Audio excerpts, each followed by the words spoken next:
being overly authoritarian and intimidating and harassing and so on, you know, that is pretty well ended. So I mean, it could always begin again. I'm not, you know, I'm not stupid. I'm not naive. I realize how things can change, but I have no complaint for 2017 so far. It's not over yet. Still a few days left, you know, but no complaints for what happened in 2017 with the police.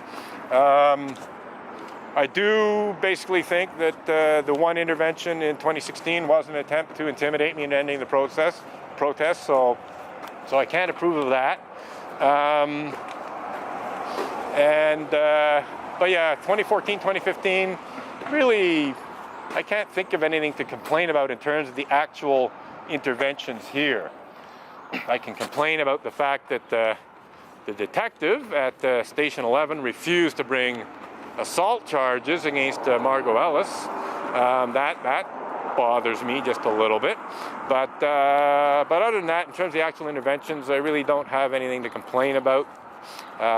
Yes, some false accusations were made by cops, but only because Montreal Unitarians fed them bullshit, you know. So, when I told them, no, this is not true, and I have video evidence that I can prove it's not true, they changed their tune. You know, so once they had my side of the story, and I'm quite authoritatively telling them, no, I did not assault anyone. No, you have no eyewitnesses to that. You know, they didn't persist. They didn't dismiss what I was saying. They took me seriously, and they actually filed a assault complaint against Margot Ellis. I think they could have done more. I think they could have just gone in and arrested her. They could have done that. They could have also gone in and gotten a written deposition that was full of bullshit from whoever was falsely accusing me, and then I'd have had, you know, undeniable evidence that they'd made a false report to the police. They could have done that, maybe should have, but in terms of the overall handling, in terms of discussions and everything, I'd say it went pretty well. But yeah, I'm disappointed that the police, who came as a result of a false complaint against me on, I believe it was January 4th of 2014, after Margot Ellis had assaulted me, I do believe they should have arrested Margot Ellis on the basis of what I told them about her activities. Things might have gone differently if they'd arrested her. As it was, they didn't arrest her. They took my complaint, and a few months later, the detective just dismissed it. She said, oh, I can't prove intent, blah, blah, blah, so I'm not doing anything, which, you know, basically was, if you don't mind my saying so, I think it was bullshit, because I think that you do not have to prove intent to have someone charged, tried, and convicted of simple assault. What if it's sample? I don't think you need to prove intent for that. I could be mistaken, but I'm pretty sure you don't have to prove intent. And actually, there was more than enough evidence to be able to prove intent as far as I was concerned. I think, you know, I had video of the assault on me. Margot Ellis looked me straight in the eye before assaulting me. So I think there was plenty of evidence to show that it wasn't just an accident. You know, like you can see her elbow coming up as she barges into me, clearly elbowing me in the video. There was plenty of evidence that this was a deliberate body check that she laid on me. So yeah, rather disappointed in the detective from Station 11 who didn't do her job as far as I'm concerned.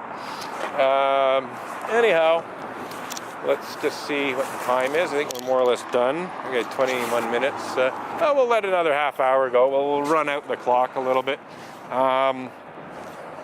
Yeah, today's protest has been pretty good. Got a guy in the truck having a look at the sign.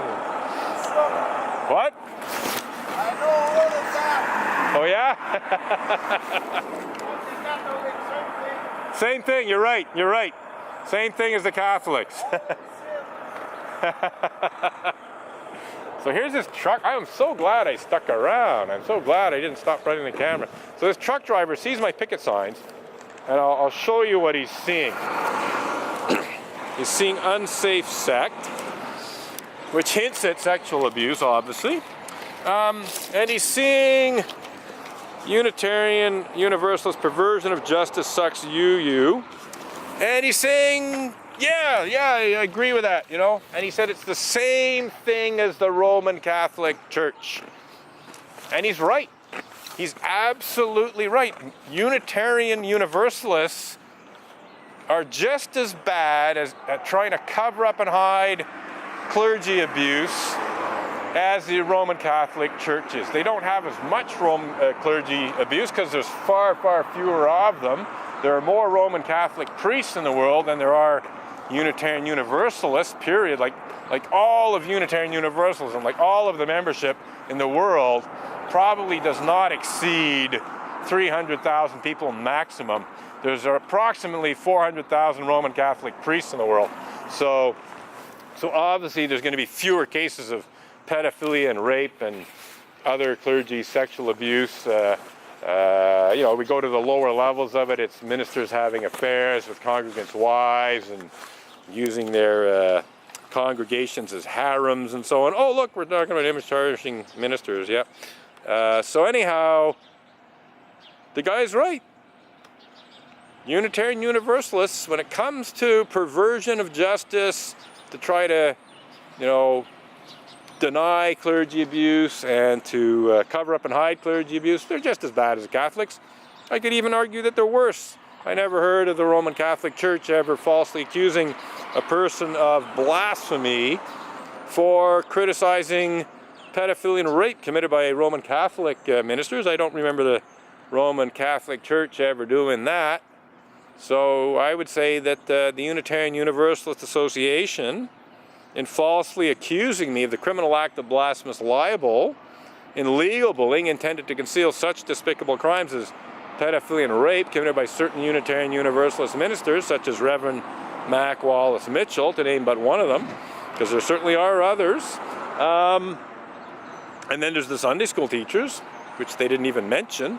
You know, that's, dare I say it, despicable, truly despicable legal bullying on the part of the Unitarian Universalist Association. I see that my battery is saying that it's pretty well dead.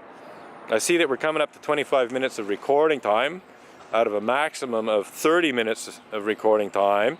I see that things are pretty quiet around here, so I think we're going to wrap this up now, but I'm really, really glad the camera was still running when this truck driver saw my picket signs and essentially said, "You're right, I agree," and then brought up the fact that, yeah, what the Unitarians do, and yes, other religious communities as well, who cover up and deny clergy abuse, it's just as bad as what the Roman Catholic Church does.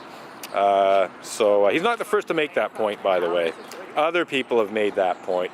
But it's just nice to have that on video. It's nice to have evidence, you know, that people driving by do actually see the picket signs and occasionally say something. You know, this indicates what he was thinking. You know, lots of other people may have been thinking exactly the same thing, but didn't indicate it by saying it to me. But this guy actually said it. You know, he said, yep, you're right. And yes, it's exactly the same as the Roman Catholic Church. I think this is an excellent way to end today's protest against Unitarian Universalist clergy abuse and Unitarian Universalist cover-up and denial of clergy abuse. So I think we're done. I think we're done because I want to wrap up the monologue before the battery actually does die on me. So we're done for today. I will put in a fresh battery just in case something happens in the meantime and I have to turn the camera on again today, but this is probably the end of my clip.